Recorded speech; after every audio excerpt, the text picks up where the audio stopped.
Alhamdulillah. Alhamdulillahilladzi hadana lihada wa ma kunna linahtadiya laula an hadanallah. Segala puji sesungguhnya hanya pantas kita panjatkan kepada Allah Jalla Jalaluh, yang sampai saat ini memberikan kita banyak sekali nikmat.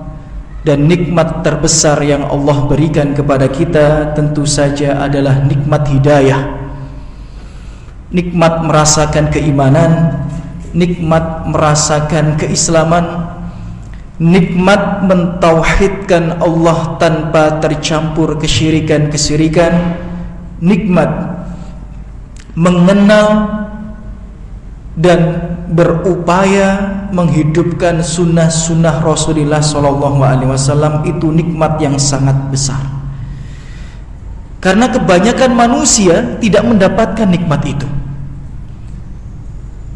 Saat ini jumlah penduduk atau jumlah manusia yang ada di dunia ini 7 miliar kurang lebih. Sedangkan orang muslim itu hanya sekitar 1 miliar orang. Berarti orang muslim itu minoritas. Belum lagi di antara mereka yang mentauhidkan Allah, yang mengenal sunnah dan mencoba untuk menghidupkannya, lebih sedikit lagi. Jika Allah memilih kita di antara banyak manusia yang tidak Allah pilih itu, maka kita harus banyak bersyukur dan memuji Allah Jalla Jalaluh. Tidak lupa kami mengajak juga untuk bersolawat kepada manusia terbaik. Allahumma salli wa sallim wa barik ala habibinal mustafa Rasulullah Muhammad bin Abdullah wa ala alihi wa ashabihi wa man tabi'ahum bil huda ila yaumil qiyamah, amma ba'd. Baik, ikhwati fillah, Bapak Ibu, saudara-saudariku rahimani wa rahimakumullah. Alhamdulillah Allah pertemukan kita di rumah Allah yang mulia ini, di majelis yang penuh berkah ini. Semoga hadir kita di sini Allah balas dengan sebaik-baiknya balasan. Allah angkat derajat kita dan menjadi sebab bergugurnya dosa-dosa kita di sisi Allah Subhanahu wa taala. Amin ya rabbal alamin. Baik, kurang lebih 50 menit ke depan ya, kita akan belajar bersama mengkaji ayat-ayat Allah, hadis-hadis Rasulullah SAW di bawah tema lelah beribadah, namun Allah enggan menerimanya. Jadi tema kajian kita pada malam hari ini adalah lelah beribadah, namun Allah enggan menerimanya. Bapak Ibu, saudara-saudariku rahimani wa rahimakumullah. Kesuksesan terbesar seorang muslim adalah sebagaimana yang Allah sampaikan di dalam Al-Quran di surat Ali Imran. Ketika Allah berpesan, a'udzubillahi minasyaitonirrajim, kullu nafsin dha'iqatul maut. Setiap manusia itu pasti akan mati. Yang kaya, yang miskin, yang tua, yang muda, yang sehat, yang sakit, pasti akan mati. Itu sudah menjadi sunnatullah, ketetapan Allah. Wa innama tuwaffa ujurakum yaumal qiyamah. Dan setiap orang yang mati itu akan dibalas dengan balasan yang sempurna nanti di hari kiamat. Faman zuhziha anin nar, kata Allah, siapa yang diselamatkan dari neraka, wa udkhilal jannah, dimasukkan ke dalam surga, faqad faz, maka dialah orang yang sukses, dialah orang yang beruntung, dialah orang yang menang. Maka dari ayat ini bisa kita ambil pelajaran, orang yang paling sukses adalah mereka yang selamat dari siksa neraka dan dimasukkan ke dalam surga Allah Subhanahu wa taala. Dan itu adalah harapan kita semuanya. Bahkan kita hadir di sini, kita sholat berjamaah, kita berpuasa di bulan Ramadan, berbakti pada orang tua, ya, yang ibu-ibu menutup aurat dengan baik. Itu semua tidak lain tidak bukan adalah agar terhindar dari neraka dan masuk ke dalam surga. Itu upaya kita. Namun perlu diketahui, Bapak Ibu, saudara-saudariku rahimani wa rahimakumullah, faktanya, kita bicara fakta ini, karena yang menyampaikan ini Allah, dan Allah tidak pernah berdusta, dan Allah tidak pernah salah. Faktanya adalah akan banyak nanti di hari kiamat orang-orang yang lelah beribadah di dunia, tapi Allah tidak menerima ibadah mereka. Bahkan Allah menyeret dan memasukkan mereka ke dalam neraka. Dan ini tidak sedikit, ya. Jadi yang seperti ini itu tidak sedikit. Ada orang yang capek, yang lelah-lelah beribadah di dunia, namun di akhirat itu zonk. Malah dia itu ditempatkan di neraka, diadab dengan adab yang sangat pedih. Maka daripada itu, ikhwati fillah, Bapak Ibu, saudara-saudariku rahimani wa rahimakumullah, orang yang paling merugi di akhirat itu bukanlah orang yang tidak sholat 5 waktu. Boten. Kita berpikir, siapa sih orang yang paling merugi di akhirat itu? Ya orang yang gak sholat, ya kan? Orang yang gak puasa, ya, perempuan yang gak menutup aurat, pezina, koruptor, pembunuh. Mungkin kita berpikir seperti itu. Tapi nyatanya Allah itu menjelaskan di dalam Al-Quran, orang yang paling merugi di akhirat itu bukan itu.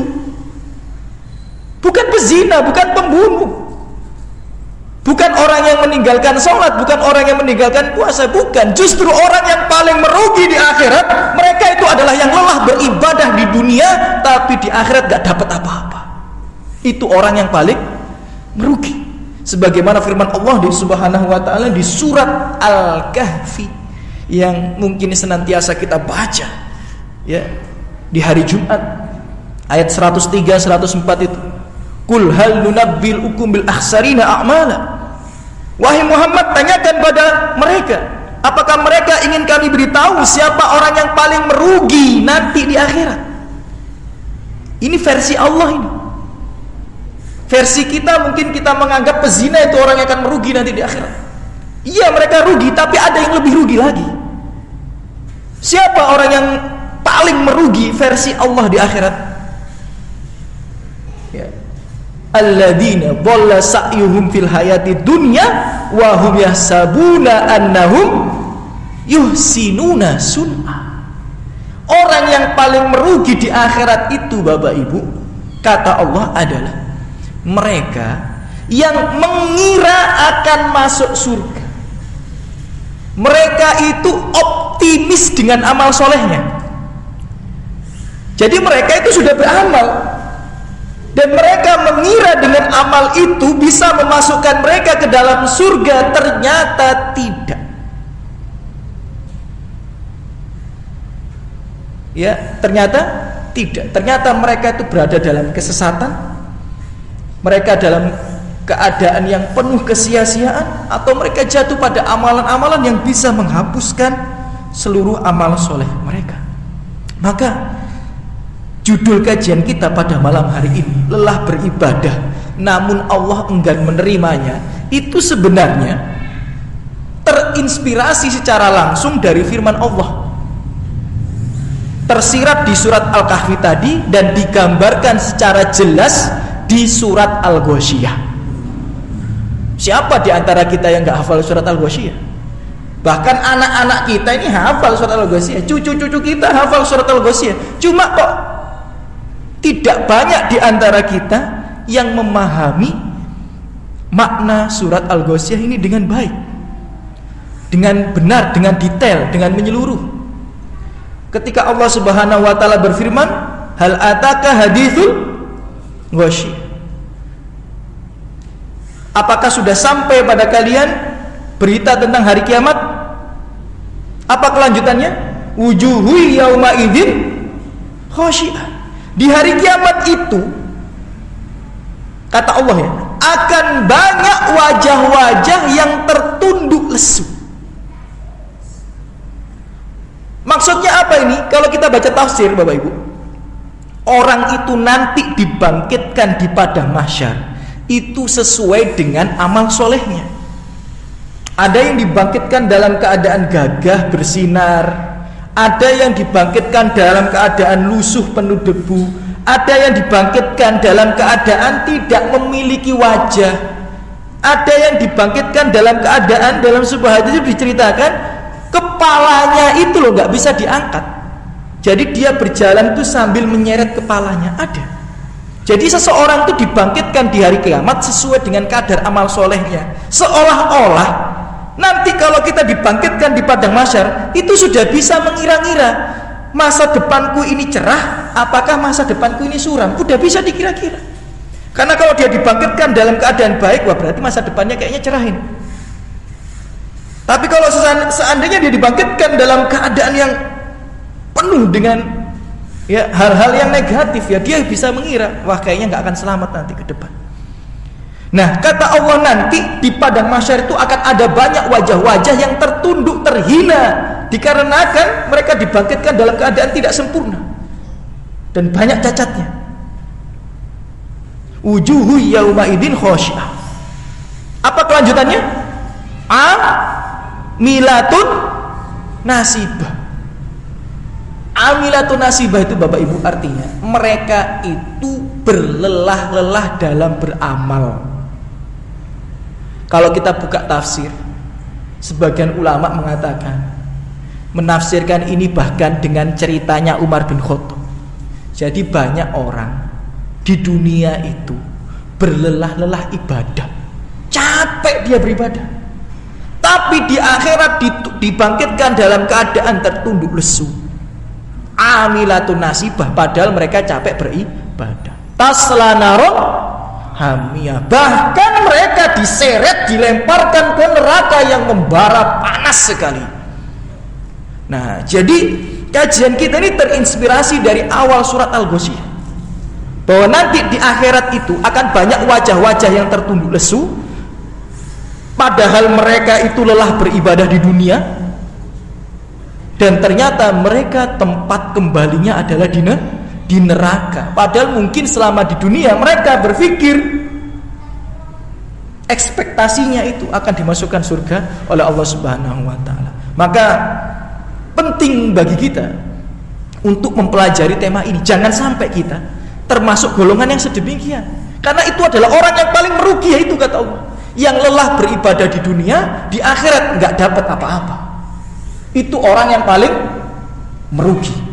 Nah, pertanyaannya, siapa saja sih mereka ini? Gitu.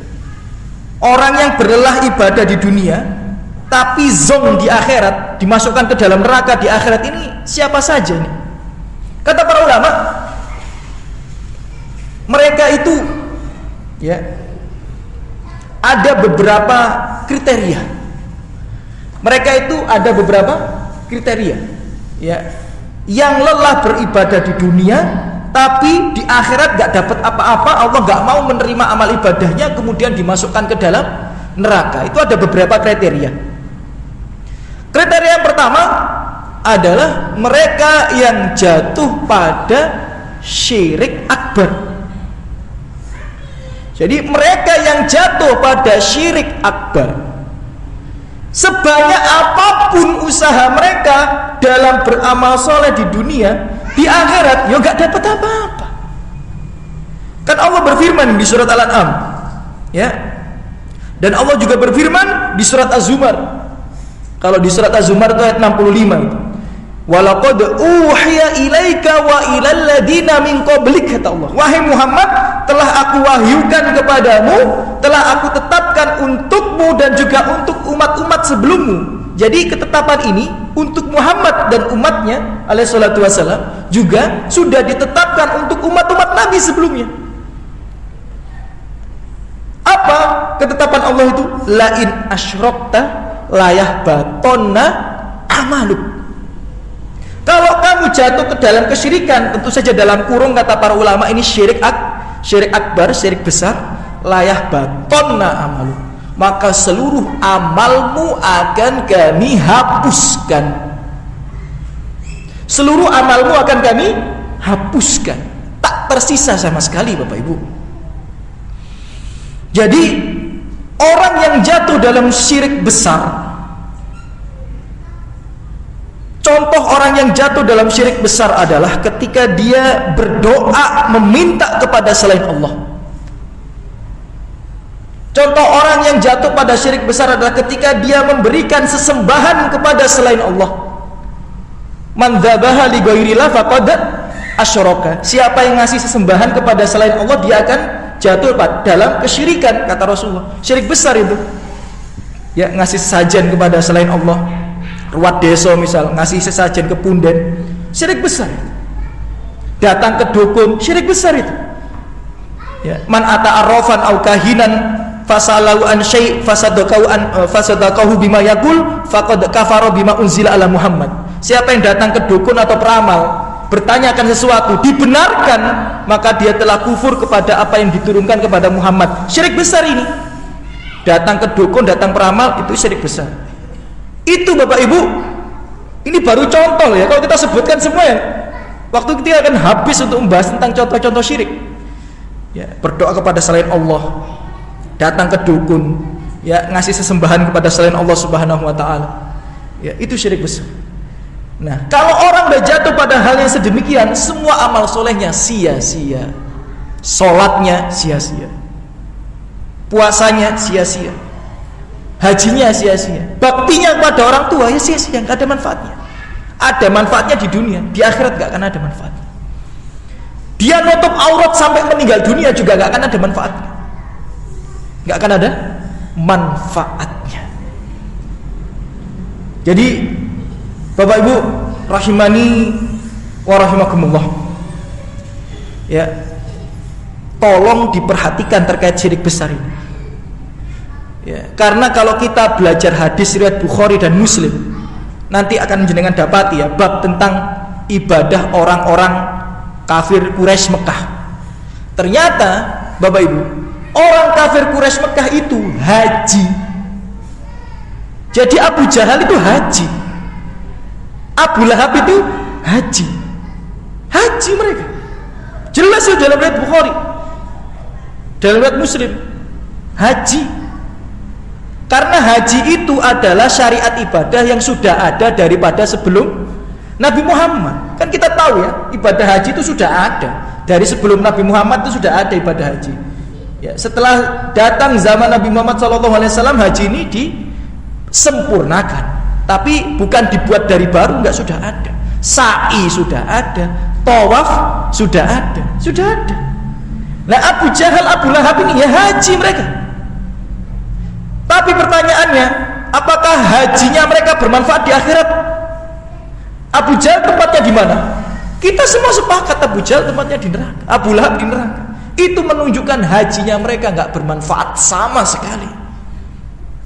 Karena Allah mengatakan layah batona amal, akan kami hapuskan amal-amal kalian. Di surat Al-An'am ayat 88 sama. Ya, sama. Allah berfirman, walau asyraku lahabita anhum ma kanu ya'malun. Seandainya mereka jatuh pada syirik besar, akan kami hapuskan semua amal-amal yang telah mereka kerjakan di masa lalu. Hapus. Mohon maaf ya, jadi jenengan datang ke dukun, tanya, dibenarkan, semua sholat jenengan puluhan tahun itu hilang. Gak ada manfaatnya sama sekali. Sampai ada salah satu jamaah itu, sebelumnya dia belum ngaji, tapi setelah ngaji dengan kami, ngaji dengan ustadz-ustadz yang lain, baru tahu ternyata syirik besar itu menghapus amal-amal soleh yang telah lalu. Kemudian sampai tanya, Ustadz, saya dulu pernah umroh sama suami. Ini kisah nyata nih di kajian kami. Setelah kami datang ke kajiannya Ustadz, kami tahu ternyata bahayanya syirik itu seperti itu, begitu dahsyat, bisa menghapus amal soleh. Kami sekarang sudah tobat. Kira-kira kalau kami sudah tobat, amal soleh kami yang dulu itu balik apa enggak? Lu bingung Ustaz ditakut ini. Kan di Al-Quran itu cuma dijelaskan orang yang jatuh pada syirik besar, amal solehnya yang telah lalu akan terhapus. Ada nggak di Al-Quran dijelaskan siapa yang tobat amal solehnya balik lagi? Nggak ada. Lu nggak ada. Jadi saya nggak bisa jawab. Saya nggak bisa jawab dikembalikan lagi sama Allah atau tidak dikembalikan lagi sama Allah. Saya nggak bisa jawab karena nggak ada keterangan. Kan kita ini sebagai ustadz menjawab itu kalau ada keterangan di Al-Quran dan As-Sunnah. Yang ada itu tobat menghapus dosa yang telah lalu, itu keterangannya ada. Tapi kalau tobat mengembalikan amal soleh yang telah lalu, yuk gak ada. Di mana ayatnya, hadisnya? Gak ada. Jadi saya nggak bisa jawab. Bukan berarti saya ngomong nggak bisa kembali. Tidak, itu hak prerogatif Allah. Tapi saya nggak bisa jawab. Setelah itu langsung, ya udah Ustaz bulan depan umroh. Saya ikut umroh sama suami. Saya pengen dapat pahala umroh lagi. Sampai segitunya. Ini kisah nyata, Bapak. Langsung umroh bareng saya. Ya bulan depan. Ini menunjukkan bahwa jangan main-main sama syirik besar itu. Ya. Kalau syirik kecil, kita sholat syirik kecil, riya, yang nggak diterima kan sholat itu aja. Pahalanya. Jenengan sedekah bangun masjid, riya, yang nggak diterima kan pas itu saja. Sedekah-sedekah yang dulu yang ikhlas kan diterima sama Allah. Tapi kalau syirik besar, jatuh syirik besar, semua yang telah lalu hapus. Maka jangan diremehkan masalah syirik akbar ini. Ya. Lah, kriteria yang kedua tentu saja adalah mereka yang jatuh pada syirik kecil, yakni riya. Jadi Bapak Ibu rahimani rahimakumullah, ya, lelah beribadah namun Allah enggan menerimanya. Yang pertama itu mereka yang jatuh pada syirik akbar. Yang kedua adalah mereka yang jatuh pada syirik kecil, yakni riya. Itu juga mereka itu zong di akhirat. Mereka berharap akan mendapatkan balasan pahala yang melimpah, tapi nggak ada apa-apanya. Sebagaimana hadis Rasulullah riwayat Muslim, yang 3 golongan, yang pertama kali dihisab, diadili, kemudian dimasukkan ke dalam neraka, bukan orang kafir. Jadi orang yang pertama kali dimasukkan ke dalam neraka itu bukan orang kafir, Bapak Ibu, bukan. Tapi yang pertama diadili oleh Allah Subhanahu wa taala adalah mujahid. Allah bertanya, "Fama amalta fiha? Fama amilta fiha?" Apa yang sudah kamu kerjakan selama hidup di dunia, wahai fulan? Kemudian dia menjawab, "Qataltu fika hatta istuhittu." Aku jihad di jalanmu ya Allah, aku mati syahid. Aku terbunuh di medan perang. Apa kata Allah? "Kadzabta." Kamu berdusta, kamu bohong. Kamu dusta, kamu bohong. Kemudian dijawab, kamu dulu itu berjihad supaya kamu dikatakan ya sebagai orang yang kesatria, batol kalau bahasa Arab itu, ya, pahlawan kesatria. Kemudian diseret, dilemparkan ke dalam neraka. Padahal pertanyaannya, dia ngira masuk surga apa tidak? Ngira masuk surga dia, padahal dia berbuat riya. Kemudian golongan yang kedua juga bukan orang kafir. Fama amilta fiha, apa yang sudah kamu kerjakan selama di dunia, kata Allah Subhanahu wa taala. Kemudian dia mengatakan, qara'tu fikal Qur'an, aku menghafal Al-Qur'an untukmu. Jadi qara'a yaqra'u zaman dulu itu artinya menghafal. Kalau zaman sekarang qara'a yaqra'u itu membaca. Loh kok bisa Ustaz? Karena zaman dulu orang itu nggak bisa baca Quran kecuali dia hafal Quran. Kan nggak ada mushaf zaman dulu. Jadi zaman Nabi itu kalau ada hadis, ya qari' itu artinya adalah penghafal Al-Quran. Karena zaman Nabi nggak ada mushaf. Qara'tu fikal Quran wa ta'alamtul ilma wa alamtuhu. Aku belajar ilmu agama, aku juga mengajarkannya. Jadi ini ustadz hafid Al-Quran 30 juz. Kata Allah, kadzabta, kamu berdusta, kamu bohong. diseret dia, dilemparkan ke dalam. Jadi berat pertanggungjawaban menjadi seorang ustaz, berat menjadi tanggung-jawaban menjadi seorang imam, berat menjadi seorang penghafal Quran. Maka harus terus memperbarui niat mereka. Kalau enggak sangat bahaya sekali. Maka saya selalu ingat nasihatnya Ustadz Firanda itu. Ustadz Firanda selalu bilang kepada jamaahnya beberapa kali, termasuk kami ketika hadir di kajian dia, hafizahullah ta'ala, Anda, ini ngomong kepada orang awam ini ya, Anda, jalan Anda untuk mencari dunia dan mencari akhirat itu beda. Jalan kami untuk mencari dunia dan akhirat itu sama.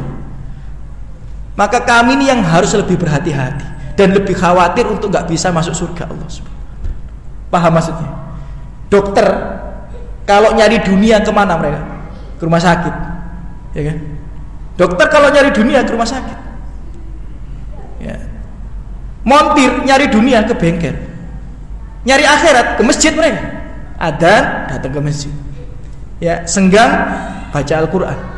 Jadi jalan mencari dunia dan mencari akhiratnya itu beda.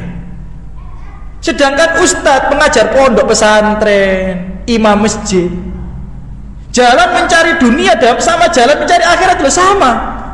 Loh, ini boleh apa enggak boleh? Cuma benar-benar harus ditata niatin. Kalau enggak kepleset dikit bahaya ini. Maka harus ditata baik-baik niat kita. Kemudian yang ketiga, fama amilta fiha, apa yang sudah kamu kerjakan selama di dunia?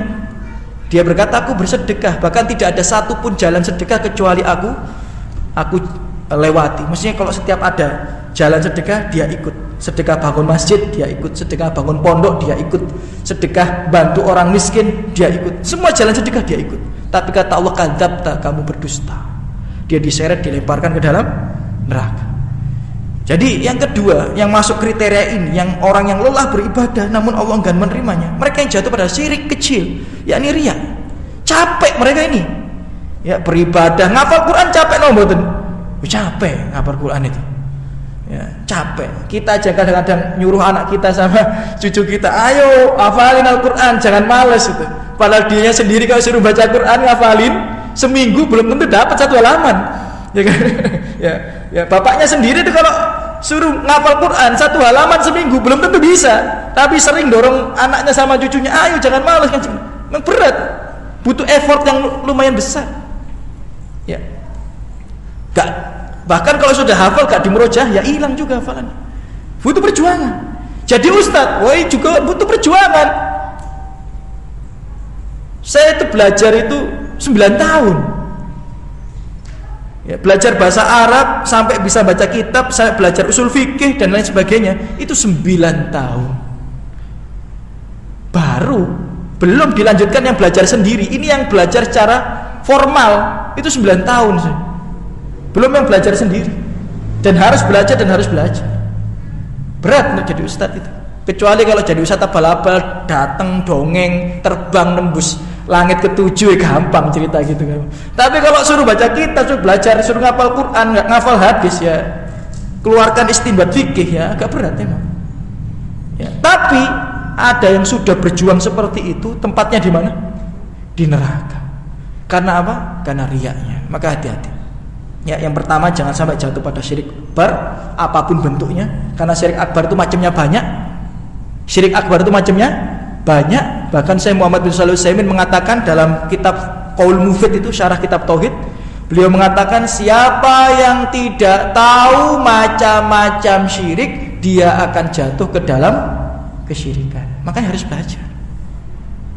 Ya, orang yang tidak tahu macam-macam syirik, dia akan jatuh ke dalam kesyirikan. Lah kalau jenengan misal pedagang, kemudian ada orang beli, kemudian uangnya jenengan ambil, kemudian jenengan bilang penglaris,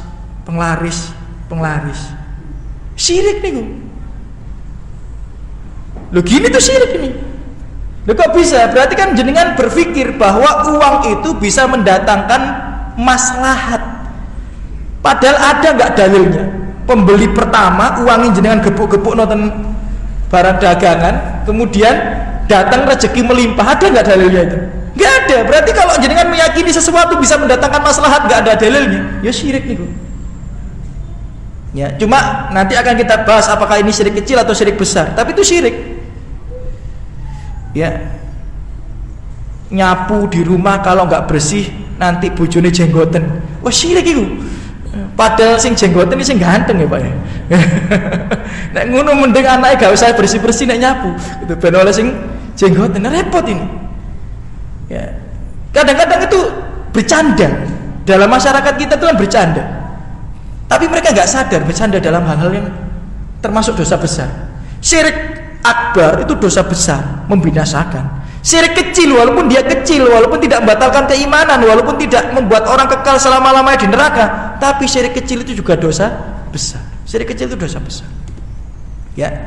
Jadi yang pertama tadi syirik akbar, ya, maka harus belajar apa macam-macam syirik akbar karena itu bisa nanti menjatuhkan kita selain ya terjerumus ke dalam neraka, ya bisa menghapus semua amal soleh. Ya, kemudian yang kedua syirik kecil, ya karena syirik kecil itu ya ini riya bisa membuat amal kita ini sia-sia, nggak diterima oleh Allah Subhanahu Wa Taala. Ya tidak diterima oleh Allah Subhanahu Wa Taala. Kemudian yang berikutnya, yang nomor 3, mereka yang tidak ittiba kepada Rasulullah Shallallahu Alaihi Wasallam,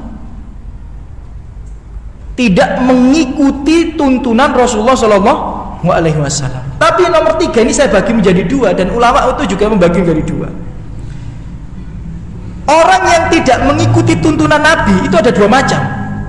Yang pertama dengan sengaja, yang kedua tidak dengan sengaja. Contohnya dengan sengaja ini apa? Yang membuat ritual bid'ah. Itu berarti tidak mengikuti, tidak ittiba kepada Rasul dengan sengaja. Itu jatuh pada amalan bid'ah. Ini sengaja dia memang ini. Sengaja tidak ngikuti Nabi. Wong sudah ada aturan ibadah seperti ini kok bikin aturan lain. Dia ini sengaja. Ya. Ada yang mengatakan kalau orang baca sholawat nariyah 4444 kali, ya, hajatnya akan dipenuhi. Hajatnya mboten dipenuhi, bibirnya sing dower. Ya 4444 kali ya. Dan saya ketemu beberapa orang yang sudah ngamalin itu. Tapi saya mau tobat gitu. Ketika saya kan baca artikel, kemudian saya sampaikan. Kemudian setelah ceramah, mereka bilang, "Iya Ustaz, saya dulu pernah ngelakuin ini." Astagfirullah. Ya. 4444 kali. Ini bid'ah yang disengaja. Ya, sudah jelas gak ada tuntunannya, kenapa kok diamalkan itu? Ya. Jadi orang yang tidak ittiba kepada Rasul itu ada 2 macam. Yang pertama ya jatuh pada bid'ah, jelaslah man amila amalan laisa lahu fihi amruna fahuwa raddun. Siapa yang beramal soleh kemudian gak ada tuntunan dari kami maka dia tertolak. Ya. Jadi Bapak Ibu rahimani wa rahimakumullah, jangan sampai jatuh pada perkara bid'ah. Cuma yang nomor 1, nomor 2 dan nomor 3 yang masalah bid'ah ini enggak saya tekankan terlalu dalam. Kenapa? Karena saya kira Anda semua ini sudah sering mendengarkan hal ini. Justru yang terakhir ini yang akan saya tekankan dan lebih maksimal lagi untuk dipahami, yakni mereka yang tidak ittiba kepada Rasul, tidak mengikuti sunnah Rasulullah SAW karena tidak sengaja, karena kebodohan mereka.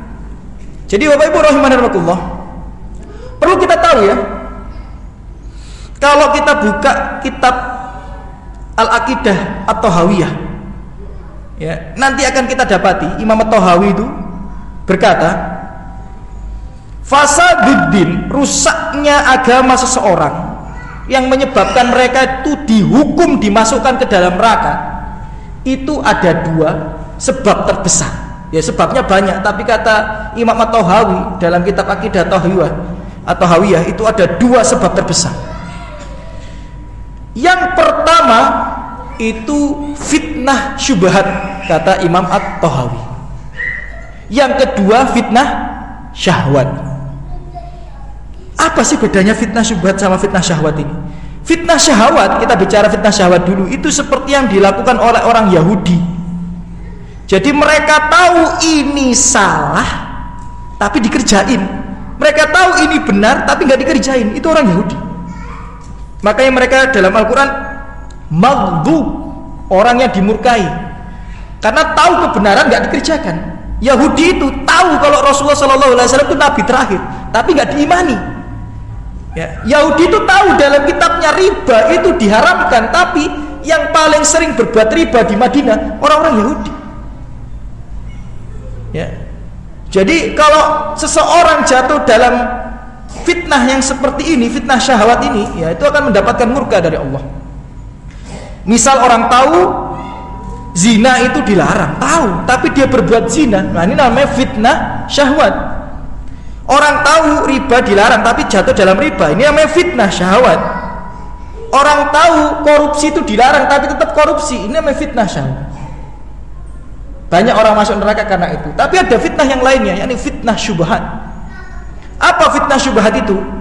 Fitnah syubhat itu orang ya, jatuh dalam kemaksiatan karena dia tidak tahu itu maksiat. Jadi dia sedang bermaksiat tapi dia nggak sadar kalau sedang bermaksiat. Ini namanya fitnah syubhat.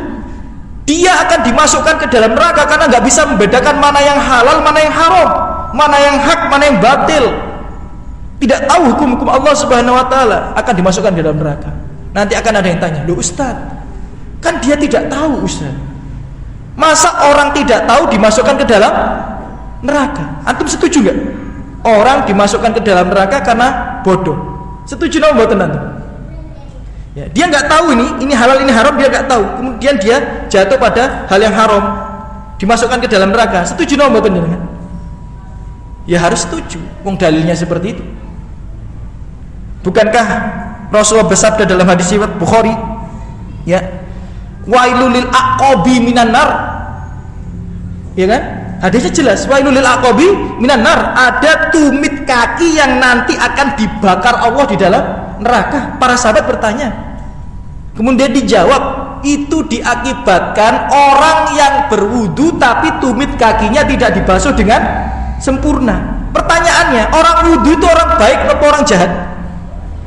Ya, orang baik, orang wudu. Karena orang wudu itu biasanya dia sholat. Loh, tapi dia di neraka. Kenapa? Karena dia tidak tahu cara wudu yang benar. Saya kasih hadis yang lainnya, hadis riwayat Ibnu Abi Syaibah. Hadisnya sahih. Rasul bersabda, "Inna rajula la yusolli sittina sanah ma tuqballahu shalah." Ada seorang laki-laki, kata Rasulullah, sholat 60 tahun, bahkan dalam riwayat 70 tahun berturut-turut, nggak pernah absen 5 waktu, tapi tidak ada satupun sholatnya yang diterima, dan dia dimasukkan ke dalam neraka. Lu 70 tahun loh Pak, ini sholatnya ini, padahal sholat itu dihitung 70 tahun ini pasti dari setelah balik. Kita umur 70 tahun belum tentu sampai. Dia 70 tahun, 60 tahun sholat 5 waktu berturut-turut. Ini kalau hidup di Lamongan, ini orang baik atau mboten? Baik. Banyak mana di Lamongan orang yang sholat atau mboten sholat? Banyak mana? Gak tahu ya. Gak berani jawab. Ya. Intinya kalau di sini ada orang sholat 5 waktu dijaga puluhan tahun, berarti kan orang baik menurut manusia. Tapi ternyata di akhirat dimasukkan ke dalam neraka. Loh kok bisa? Kata Rasulullah, la'allahu yutimmu ruku' wala yutimmu sujud. Karena dia itu kalau rukuk sempurna, sujudnya mboten sempurna. Wala'allahu yutimmu sujud wala yutimmu ruku'. Dan terkadang sujudnya yang sempurna, rukuknya tidak sempurna. Akhirnya sholatnya sia-sia, dianggap tidak sholat, masuk neraka. Kenapa? Karena dia bodoh, tidak tahu tata cara sholat yang benar, tidak tahu bahwa tumakninah itu rukun sholat. Kalau ditinggalkan nggak sah sholat. Jadi Bapak Ibu rahimani wa rahimakumullah, ada orang nanti di akhirat itu dimasukkan ke neraka karena dia bodoh, tidak tahu mana yang halal, mana yang haram, mana yang benar, mana yang salah. Maka daripada itu Rasulullah bersabda, thalabul ilm faridatun ala kulli muslim. Menuntut ilmu itu wajib atas setiap muslim. Salat itu wajib, dikerjakan dapat pahala napa mboten? Dapat. Ditinggalkan dosa napa mboten? Dosa. Puasa wajib, dikerjakan dapat pahala? Dapat. Ditinggalkan dosa apa tidak? Dosa. Rasulullah mengatakan menuntut ilmu itu wajib, dikerjakan dapat pahala? Dapat. Ditinggalkan ya dosa. Itulah maksud daripada ya thalabul ilm faridatun ala kulli muslim. Karena ada orang yang tidak menuntut ilmu kemudian jatuh dalam dosa karena kebodohannya. Maka perlu kita ini belajar, jangan sampai kita ini lelah beribadah namun Allah enggan menerimanya. Termasuk orang yang sangat merugi ini, merasa berekspektasi dia nanti akan di akhirat dimasukkan ke surga, ternyata zong, dimasukkan ke dalam neraka. Naudzubillah min dzalik. Dikarenakan apa? Bisa jadi jatuh pada syirik besar, bisa jadi jatuh pada syirik kecil riya, bisa jadi jatuh dalam perkara bid'ah, dan bisa jadi dia jatuh pada hal-hal yang bernilai maksiat karena kebodohannya. Saya kasih contoh. Ya, ini ada ibu-ibu datang ya. Kebetulan karena ibu-ibu datang, saya kasih contoh ini beberapa banyak ya orang-orang itu karena dia tidak belajar. Ya, karena dia tidak belajar, maka dia jatuh pada kemaksiatan. Saya kasih contoh. Saya beberapa kali mengadakan seminar tentang darah wanita. Beberapa kali mengadakan seminar tentang darah wanita. Karena saya mengira perkara ini, bab ini, pembelajaran ini sangat penting. Dan banyak wanita tidak paham akan hal itu. Di Sidoarjo pernah, ya, di Mojokerto pernah, di Gresik pernah, ya. Kemudian di pembahasan darah wanita, Bapak Ibu rahiman rahimakumullah, dijelaskan dalam sebuah hadis ya, riwayat Bukhari ini, ya. Rasulullah bersabda, la ta'jalna, jangan kalian tuh terburu-buru menganggap diri kalian suci, hatta taroina al-qassah al-baydha, sampai kalian melihat keputihan. Jadi salah satu ciri-ciri wanita suci itu adalah ketika setelah haid atau ketika darah itu sudah mulai berkurang, keluar keputihan, maka dia dianggap suci. Ini hadis riwayat siapa? Bukhari.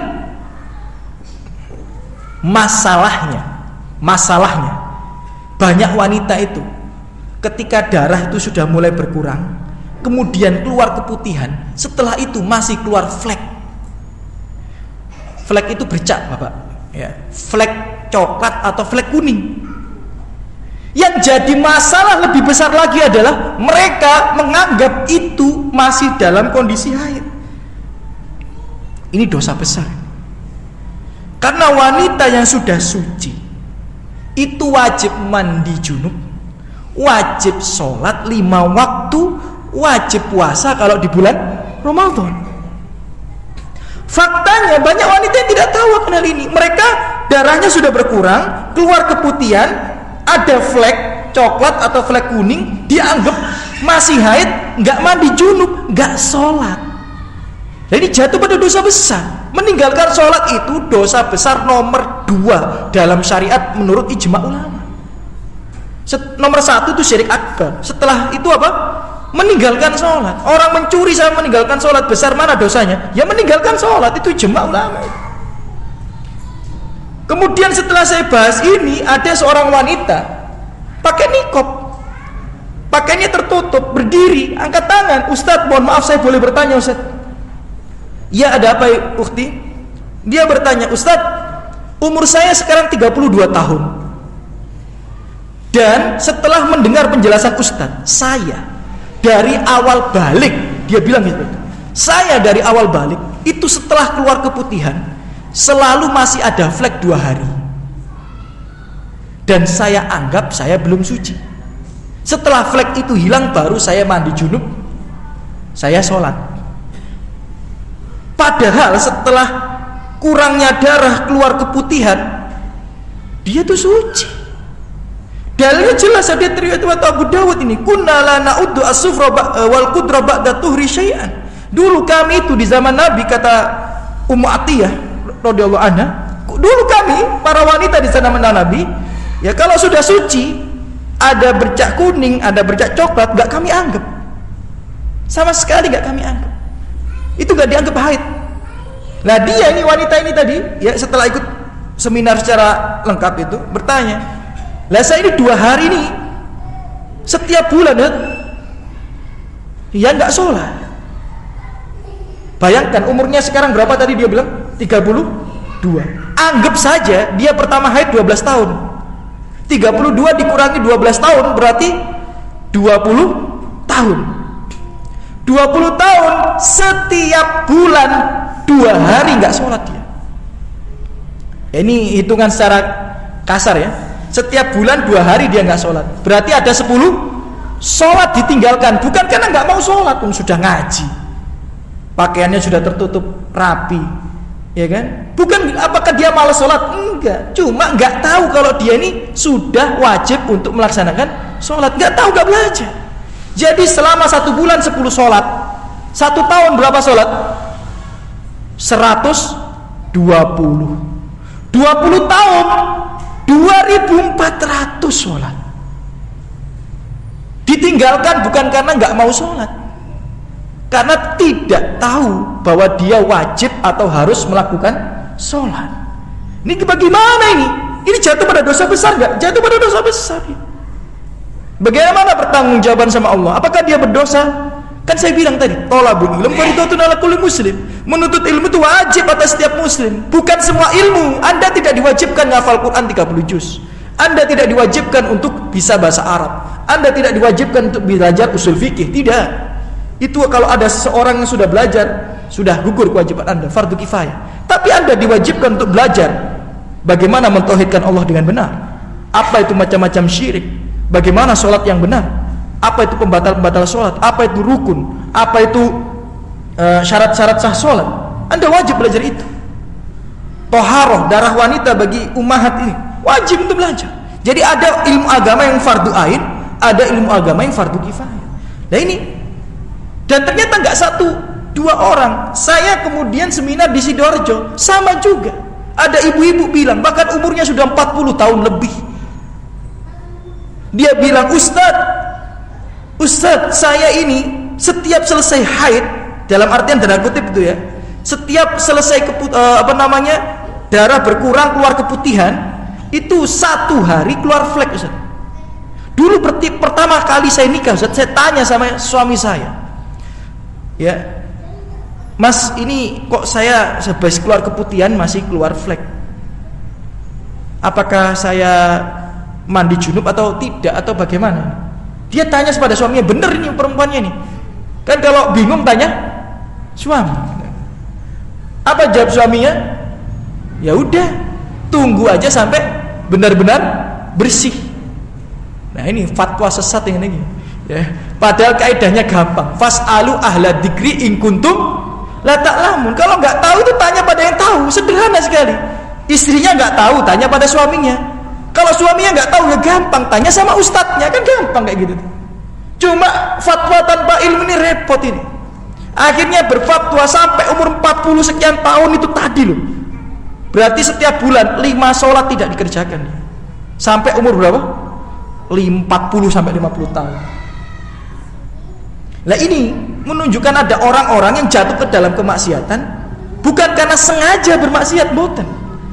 Karena tidak tahu bahwa itu adalah maksiat. Belum lagi ini kalau bahas masalah darah wanita, saya sampai 3,5 jam kalau bikin seminar itu. Contoh lagi, misal kalau ini satu contoh lagi tentang darah wanita. Wanita berpuasa, asar melihat flek. Beberapa di antara wanita itu, Bapak, dibatalkan puasanya. Padahal kalau kita belajar fikih darah wanita, kalau keluar flek saja nggak boleh dibatalkan, dilanjutin sampai maghrib, dihitung 1 puasa. Kapan dibatalin? Kalau keluar darah. Tapi ketika saya ngisi seminar ini, ternyata banyak ummahat, akhwat, keluar flek doang dibatalin puasanya.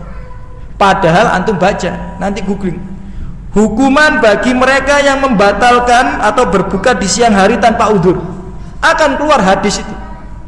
Nanti ya di neraka itu Rasulullah melihat hukumannya, orang itu dijantur, kakinya di atas, kepalanya di bawah, bibirnya dari kanan dirobek sampai telinga kanan keluar darah, bibir yang kiri dirobek sampai telinga kiri keluar darah, balik lagi dirobek lagi, balik lagi dirobek lagi. Ini orang yang berbuka puasa di siang hari tanpa udzur. Ini tadi ya tanpa udzur, ini udzur apa? Enggak ada, dia belum batal kok puasanya, belum haid dia. Apakah dia sengaja? Enggak. Kenapa? Karena enggak belajar. Jadi penting belajar itu, karena ada orang jatuh ke dalam kemaksiatan bukan karena pengen maksiat, tapi karena tidak tahu bahwa itu adalah maksiat. Ya. Jadi mengikuti Rasulullah itu bukan hanya semangat saja, aku pengen ikut Rasulullah, aku pengen ittiba. Buktikan dengan belajar. Karena tanpa belajar Anda tidak akan bisa mengikuti Rasulullah. Contoh orang sholat, kalau masbuk, tiba-tiba imamnya rukuk, akhirnya dia kan pengen dapat rokaat imam, karena kalau dia rukuk bersama imam, dia dapat rokaatnya imam. Tiba-tiba dia langsung Allahu Akbar, langsung rukuk, nggih mboten sah sholatnya. Dari mana sah sholatnya? Nggak ada. Kapan sholatnya sah? Dia takbiratul ihram dulu, Allahu Akbar, baru Allahu Akbar. Kalau langsung Allahu Akbar rukuk, langsung Allahu Akbar sujud, nggih mboten sah. Jenengan buka kitab sholat manapun yang mengatakan nggak sah. Banyak nggak yang seperti itu? Banyak nggak yang seperti itu? Masbuk tiba-tiba langsung Allahu Akbar rukuk, ya banyak. Nggak sah sholatnya. Apa bedanya dengan sholat yang tadi? Laki-laki 60 tahun tadi karena nggak tahu rukun sholatnya. Jadi butuh belajar, Bapak. Karena ada orang yang masuk neraka bukan karena pengen masuk neraka, karena dia tidak tahu jalan untuk masuk surga Allah Subhanahu wa taala. Saya ulang sekali lagi, ada orang yang masuk neraka bukan karena dia ingin masuk neraka, tapi karena dia tidak tahu jalan yang bisa mengantarkan dia ke surga Allah Subhanahu wa taala. Dia tidak tahu. Saya ngisi kajian di Sidoarjo, bahas sedikit tentang hukum wakalah bil ujroh. Napa wakalah bil ujroh itu? Wakalah bil ujroh niku kita meminta tolong wakil, kemudian memberi mereka ujroh. Ujroh itu gaji. Ya, itu namanya wakalah bil ujroh. Nah, banyak orang nggak paham wakalah bil ujroh. Jadi misal ketika saya meminta seseorang tolong carikan saya mobil seharga 100 juta, misal saya bilang gitu, maka ketika dia menyanggupi itu, posisi dia adalah wakil saya adalah muwakilnya, maka dia itu hanya boleh mendapatkan keuntungan dari saya.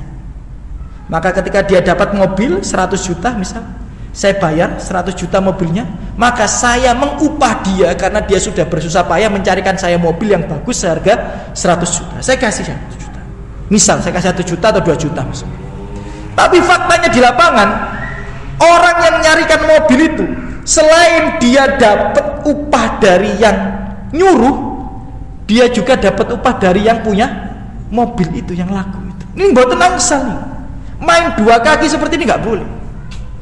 Jadi kalau kita ini sudah menjadi wakil, maka kita ini hanya boleh mendapatkan manfaat dari muwakilnya saja. Jadi manfaat dari selain wakil nggak boleh. Dosa ini. Hadisnya apa? Nanti hadisnya panjang. Hadisnya Sahih riwayat Bukhari. Ya, jenengan tulis nanti hadis Abu Lutbiyah. Jadi ada sahabat Nabi namanya Abu Lutbiyah. Abu Lutbiyah ini pegawainya Nabi, wakilnya Nabi untuk menarik zakat. Wakilnya Nabi untuk menarik zakat. Digaji Abu Lutbiyah ini. Nah, ketika narik zakat, ya hadis riwayat Bukhari ini singkat ceritanya seperti ini. Abu Lutbiyah datang ke orang kaya, kemudian orang kaya bilang gini, "Ini harta zakat, ini dariku untukmu." Kemudian balik ke Rasul, "Ini uang zakat ya Rasulullah, ini hadiah-hadiah untukku." Rasul langsung naik mimbar khutbah dengan wajah yang memerah, marah. bahwa yang seperti ini nggak boleh. Ini termasuk dosa besar. Jadi seorang wakil itu hanya boleh mendapatkan manfaat dari orang yang memberikan perwakilan, nggak boleh. Jadi kalau jenengan tadi jadi maklar mobil tadi, jenengan itu bukan maklar ya, jenengan jadi orang yang disuruh sama pembeli mobil tadi. Jenengan itu hanya boleh dapat manfaat dari penjualnya pembeli tadi. Nah kalau orang penjualnya ngasih, Mas tak kasih 2 juta terima kasih karena Anda membuat mobil saya laku. 2 juta ini pemilik orang yang beli mobil ini tadi. Nggak boleh kita mikir, nggak boleh. Tapi banyak yang terjadi seperti itu apa tidak? Banyak. Nah itu menunjukkan bahwa orang jatuh dalam kemaksiatan itu terkadang itu bukan karena sengaja bermaksiat, bukan. Karena dia tidak tahu. Nah setelah saya bahas ini, ada orang laki-laki datang kemudian ngomong, Ustadz saya ini sudah hijrah dari tahun 2006. Nah 2006 saya jadi apaan? Belum jadi apa-apa saya ya. Dan saya kerja yang seperti ini, sampai detik ini saya masih kerja seperti ini. Bayangkan, hijrah ikut kajian dari 2006 sampai detik itu gak tahu kalau yang dikerjakan itu dosa. Dan makanya penting belajar. Dan banyak contoh kasus yang lain yang menjelaskan orang itu jatuh ke dalam kemaksiatan itu bukan karena mereka sengaja maksiat, karena tidak tahu itu adalah maksiat. Kemudian saya dapat cerita dari salah satu takmir masjid di Sidoarjo. Saya bahas ini juga, ya bukan di kajian tapi habis makan-makan gitu bahas ini. Kemudian dia, loh cocok Ustaz sama cerita saya. Loh bagaimana cerita antum? Saya datang ke salah satu belantik penjual sapi paling laris Sidoarjo. Jadi salah satu yang paling laris di Sidoarjo. Jadi masjid-masjid itu rata-rata ngambil di situ. Ketika saya beli sapi di situ, tiba-tiba saya dikasih duit beberapa juta gitu. Kemudian dia bingung kan, tanya, ini uang apa ini? Ini uang apa ini? Kemudian dijawab sama belantik sapinya, gini loh Pak, sapi di sini itu setiap satu sapi takmir masjidnya dapat 500.000. Ini kisah nyata ini. Setiap satu sapi, setiap takmir sapinya dapat 500.000. Jadi kalau ada masjid belanja 7 sapi, berarti dia dapat 3.500.000. Sing belanja emang. Loh, saya nggak mau gini-gini. Oh kalau Anda nggak mau, berarti sapi regone sapi tak potong 3,5 juta. Tapi dia iseng-iseng tanya pada belantiknya, semua takmir masjid yang datang ke situ selain dia diambil uangnya. Boleh nggak sebenarnya? Nggak boleh. Takmir masjid itu wakilnya pembeli sapi, ngambil untung dari 2 sisi nggak boleh. Tapi kalau dia ngambil untung dari pembeli sapi malah boleh. Misal dia minta uang capek, misal dia minta uang operasional kepada pembeli sapi yang korban, malah boleh. Tapi kalau main 2 kaki jadi ngambil untung ke yang jualan sapi, malah nggak boleh. Ini banyak orang jatuh dalam kemaksiatan bukan karena dia pengen maksiat boten, tapi karena dia tidak tahu bahwa itu adalah maksiat. Dan banyak contoh yang lain. Banyak contoh yang lain. Antum perhatikan ketika umroh, antum perhatikan ketika orang-orang umroh. Banyak nggak orang sholat itu pakai tayamum? Bawahnya. Pertanyaannya gimana cara tayamum di pesawat itu gimana? Pertama, ayatnya jelas. Fa ilam tajidu ma'an fatayamamu. Kalau Anda tidak mendapati air, maka bertayamumlah. Jelas ayatnya ini jelas di surat Al-Maidah, surat Al-An'am jelas. Pertanyaannya di pesawat itu ada air napa mboten? Wadah. Ada air di pesawat ini, apalagi kalau pesawat internasional, jenengan ke Saudi, malah lebih besar toiletnya. Tapi mengapa Anda tayamum? Kok ada air? Kan kaidahnya jelas, fa illam tajidu ma'an fatayamamu. Kalau Anda tidak mendapati air, maka bertayamumlah. Bahkan kalau jenengan baca itu nanti kitab fikih tayamum, misalnya di masjid apa nih? Sunan Derajat ya, nggak ada air, boleh nggak antum tayamum? Nggak boleh. Antum baca kitab-kitab fikih, di masjid ini nggak ada tayamum, nggak ada air, boleh antum tayamum? Nggak boleh. Minimal itu 1 kilo nggak ada air. Jadi kalau di sini nggak ada air, di rumah antum ada air, nggak boleh antum tayamum di sini. Antum pulang di rumah, nanti sholat lagi di sini bareng-bareng. Dan ini antum baca kitab fikih nanti tentang bab tayamum itu. Apakah boleh kita tidak ada air langsung tayamum? Enggak boleh, harus ada kewajiban mencari air dulu. Sebagian ulama mengatakan 1 kilo, sebagian ulama mengatakan 1 mil, 1,6 kilo. Nah ini di pesawat ada air kok antum tayamum. Itu satu. Kedua, antum kan wudu nggak harus pakai kumur-kumur sama hidung. Madzhab Maliki, madzhab Syafi'i, kumur-kumur sama istinsyak itu kan sunnah. Langsung aja, ya. Dan wudu kan nggak harus pakai air banyak, dengan sedikit air cukup. Kalau susah Ustaz, oke.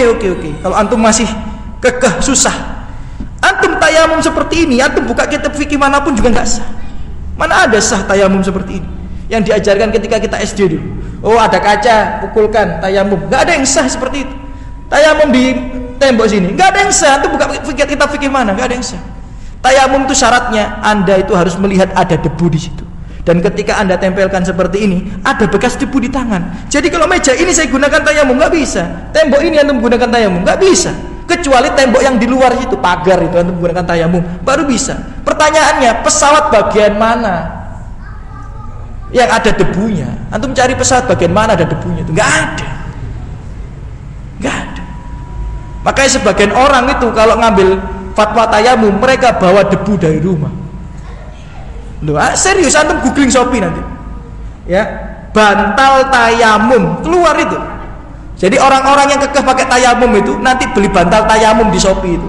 Jadi bantalnya ada debunya. Jadi dipukulkan di tangan gini, nanti ada debunya, dibuat tayamum. Nah, ini lumayan. Daripada sing langsung tayamum tadi, ya kan? Malah enggak sah itu, pasti enggak sah itu salatnya. Jadi untuk masuk surga itu butuh ilmu, Bapak Ibu. Butuh ilmu. Ya, nggak cukup niat baik saja, nggak cukup. Makanya banyak orang itu nanti di surga itu atau di akhirat itu zong, ekspektasinya itu tinggi, mengira dia masuk surga, ternyata enggak, dia masuk neraka. Kenapa? Jatuh pada syirik besar. Kenapa? Jatuh pada syirik kecil. Kenapa? Jatuh pada perkara bid'ah. Kenapa? Karena beribadah tanpa ilmu. Belum nanti kita bahas yang lainnya. Rukun sholat itu banyak. Ya, kalau kita bahas yang lainnya, wah, nggak habis ini. Ya, syarat-syarat sah sholat pun itu banyak. Ya, syarat-syarat sholat pun itu banyak. Ya, jadi Bapak Ibu rahimakumullah, tujuan kami mengangkat tema ini sebenarnya adalah memotivasi saya pribadi dan antum semua untuk lebih semangat menuntut ilmu agama. Karena ada orang yang bodoh dalam urusan ilmu agama, akhirnya mereka dimasukkan ke dalam neraka. Maka dalam sebuah hadis riwayat Hakim, ya, innallaha yubghid, kata Rasulullah, Allah itu sangat benci, di antaranya adalah alimun bid dunya jahilun bil akhirah. Orang yang pintar dalam urusan dunia tapi bodoh dalam urusan akhirat, itu Allah benci. Ya. Bahkan dalam ayat ya'lamuna dhahiran minal hayatid dunya wa hum anil akhirati hum ghafilun. Mereka itu pintar dalam urusan dunia tapi mereka lalai dalam urusan akhirat. Ya, maka penting untuk belajar dan terus belajar, ya, belajar bagaimana mentauhidkan Allah dengan benar. Apa itu macam-macam syirik agar tidak jatuh daripadanya. Ya, menata niat supaya tidak jatuh pada riya. Ya, kemudian menjauhi perkara-perkara bid'ah, pastikan semua amal ibadah yang kita kerjakan itu ada dalilnya. Ya, penting itu. Ya. Kemudian pastikan amal ibadah yang kita kerjakan itu berdasarkan ilmu, bukan katanya.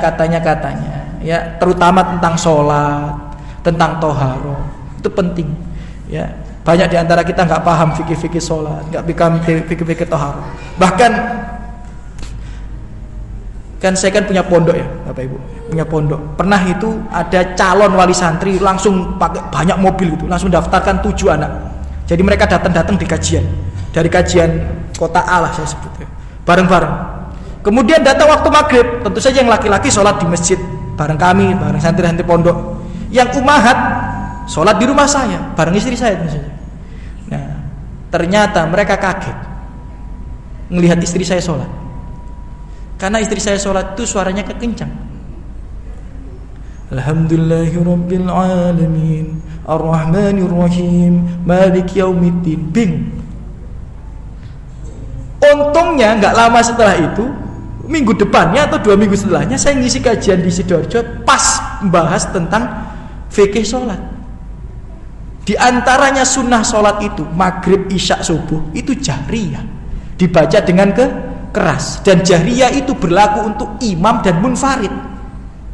Jadi kalau imam maghrib, isya, subuh keras suaranya, munfarid orang yang sholat sendirian ya keras suaranya. Sahabat-sahabat Nabi itu yang perempuan tuh di rumah sholatnya dengan jahriyah. Alhamdulillahirabbil alamin arrahmanirrahim maliki yaumiddin. Krungu. Makanya saya pertama kali nikah sama istri saya itu bingung saya. Istri saya sudah ngajinya di Ustadz Yazid, Ustadz Abdul Hakim di Jakarta. Tapi ketika nikah sama saya sholat maghrib, loh kok diem gak ada suaranya. Saya tanya, "Dek, kamu sholat apa?" "Sholat maghrib." "Loh kok kayak gitu sholat maghrib?" "Loh terus gimana?" "Sholat maghrib ya jahriyah, sholat isya jahriyah, sholat subuh ya jahriyah." "Loh tapi kan sendirian." "Iya justru yang sendirian itu yang jahriyah sama imam. Kalau yang makmum ya itu enggak jahriyah." Dan nanti jangan baca nanti di kitab apa namanya, googling lah pulang dari sini nanti. Kalau waktu jelaskan di sini enggak cukup waktunya. Hukum sholat munfarid di saat maghrib, isya dan subuh, apakah bacaannya dikeraskan? Ya kan keluar dari dikeraskan ibu. Kadang-kadang kan ummahat yang nggak tahu ini. Jadi di rumah Allahu Akbar, Allahu Akbar nggak tahu dia. Walaupun mungkin nggak sampai pada derajat dosa ya, tapi kan ini sebenarnya perkara yang ta'um bil balwa kalau bahasa fikih itu. Orang awam tuh harus paham karena perkara sholat. Nah ini bayangkan, ini yang sudah ngaji berapa puluh tahun itu ya ternyata nggak tahu gitu. Baru tahu itu setelah melihat istri saya sholat di rumah gitu. Dan istri saya pun tahunya setelah nikah sama saya. Dan ini eman ini. Ya, padahal perkara sholat gitu. Padahal jelas ya, awaluma yuhasabu bil abdu yaumal qiyamah apa? Sholat. Yang pertama kali dihisab ya dalam perkara seorang hamba di hari kiamat sholat. Ya, tapi banyak orang tuh melalaikan perkara sholatnya. Nggak tahu apa itu syarat-syarat sah sholat apa, rukun sholat itu apa, ya wajib sholat itu apa, ya, kemudian sunnah-sunnah sholat itu apa, pembatal sholat itu apa nggak tahu. Ya, maka Bapak Ibu ya itu mungkin yang bisa kami sampaikan, waktu kita terbatas ya, sudah 1 jam kita bersama. Ya, jadi itulah tema kajian kita pada malam hari ini, lelah beribadah namun Allah enggan menerimanya. Ini terinspirasi dari surat Al-Ghasyiyah bahwa akan banyak orang-orang di akhirat itu ternyata yang paling merugi di antara mereka itu yang capek beribadah di dunia, di akhirat gak dapat apa-apa. Mereka itu siapa? Yang pertama jatuh dalam syirik akbar.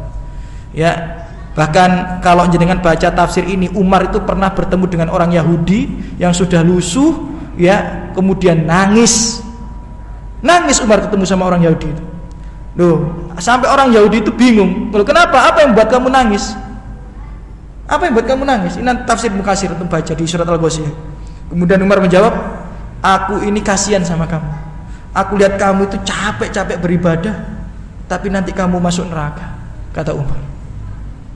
Ya, ini yang pertama, jatuh pada syirik akbar. Yang kedua, jatuh pada syirik kecil, riya. Maka kita tata niat kita. Yang ketiga, ini bagi menjadi 2, yakni jatuh pada bid'ah, ya, amalan-amalan yang enggak ada dalilnya, yang enggak disyariatkan, ya. Bikin-bikin amalan-amalan sendiri, naudzubillah min dzalik. Ini selain tertolak, ini juga termasuk dosa besar. Ya, kemudian mereka yang beramal tanpa ilmu, ya, apalagi ilmu-ilmu yang harusnya wajib untuk mereka pelajari. Ya, sedikit lagi saya tambah.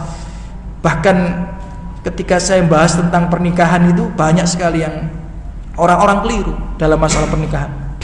Antum kalau ikut madhab Syafi'i, antum kalau ikut madhab Hanbali, antum kalau ikut madhab Hanafi, ya, kecuali Maliki tok. Jadi Syafi'i, Hanbali, Hanafi. Itu kalau yang menikahkan antum sama istri antum dulu itu, bapak mertua kita ini dulu ya, nggak sholat, itu nggak sah pernikahan kita. Kalau kita ikut madhab siapa? Syafi'i, Hanbali, ya, kemudian Hanafi. Kalau mertua kita dulu nggak sholat, nikahkan kita, saya nikahkan kamu dengan anakku, itu nggak sah itu. Sampai sekarang nggak sah. Kalau ngikut 3 madhab, yang bilang sah cuma siapa? Maliki tok. Tapi betapa banyak orang di luar sana dinikahkan sama bapaknya nggak sholat. Padahal 3 madhab itu mengatakan nggak sah. Belum lagi yang bapaknya meninggal, Biasanya kalau wanita bapaknya meninggal, yang menikahkan siapa? Pamannya. Ya enggak sah ini. Kalau ada saudaranya, ya enggak sah. Melewati urutan wali itu enggak sah pernikahan menurut mayoritas ulama. Jadi wali itu kan ayah ke atas, anak ke bawah. Loh, kok bisa anak ke bawah? Ya kalau janda, ya nikahkan ya anaknya. Kalau janda yang nikahkan pamannya, enggak sah pernikahannya. Anak ke bawah. Setelah anak ke bawah, saudara. Kalau ada saudara yang nikahkan pamannya, enggak sah pernikahannya. Saudaranya enggak ada, ponakannya dulu baru paman. Jadi nikah itu, wali nikah itu sesuai urutan. Tapi banyak diantara kita nikah enggak paham tentang fikih nikah. Sing nikah no ya enggak paham masalah fikih nikah bareng. Gitu. Antum tahu berita yang viral itu, yang di Bali itu artis itu nikah, dinikahkan sama mudin. Ya enggak salah. Wong dia mualaf. Ya, yang perempuan itu mualaf, ya enggak punya keluarga muslim. Yang nikahkan siapa? Ya wali hakim. Kok ustadz ini nikahnya enggak sah. Ya, maka penting, ilmu itu penting. Maka Imam Bukhari mengatakan al ilmu qablal qauli wal amal. Ilmu dulu baru berucap, baru beramal. Tapi kebanyakan kita itu banyak ucapan, banyak amalan, enggak ada ilmunya gitu. Repot. Makanya berilmu dulu, berucap baru beramal. Kami tidak bermaksud apa-apa. Tujuan kami menyampaikan hal ini adalah memotivasi untuk lebih giat belajar. Karena akan ada banyak nanti orang-orang dimasukkan ke dalam neraka karena kebodohannya dalam urusan agama. Aku qouli hadza, mungkin itu yang bisa kami sampaikan. Kalau ada salah kata dan sikap bagainya itu kurang saya pribadi, lebihnya dari taufik Allah Subhanahu wa taala. Ditutup napa? Ditutup ya. Mboten saya tanya jawab ya. Tutup aja ya. Nggih. Mungkin itu. Alhamdulillah wassalatu wassalamu Rasulullah. Semoga yang hadir di sini Allah balas dengan sebaik-baiknya balasan, diangkat derajatnya, diampuni dosa-dosanya, dilimpahkan rahmat rezekinya, yang punya hutang dimudahkan untuk melunasi semua hutang-hutangnya, diangkat masalah penyakitnya baik yang menimpa dirinya maupun keluarganya, dan semoga yang hadir di sini Allah berikan taufik, dimudahkan dalam ketaatan, Allah berikan hidayah terus berada di atas kebenaran, dan Allah berikan hadiah terbaik berupa husnul khotimah dan dikumpulkan di surga Allah Subhanahu wa taala. Amin ya rabbal alamin. Kita tutup dengan doa kafaratul majelis. Subhanakallahumma bihamdika asyhadu an la ilaha illa anta astaghfiruka wa atubu ilaik. Assalamualaikum warahmatullahi wabarakatuh.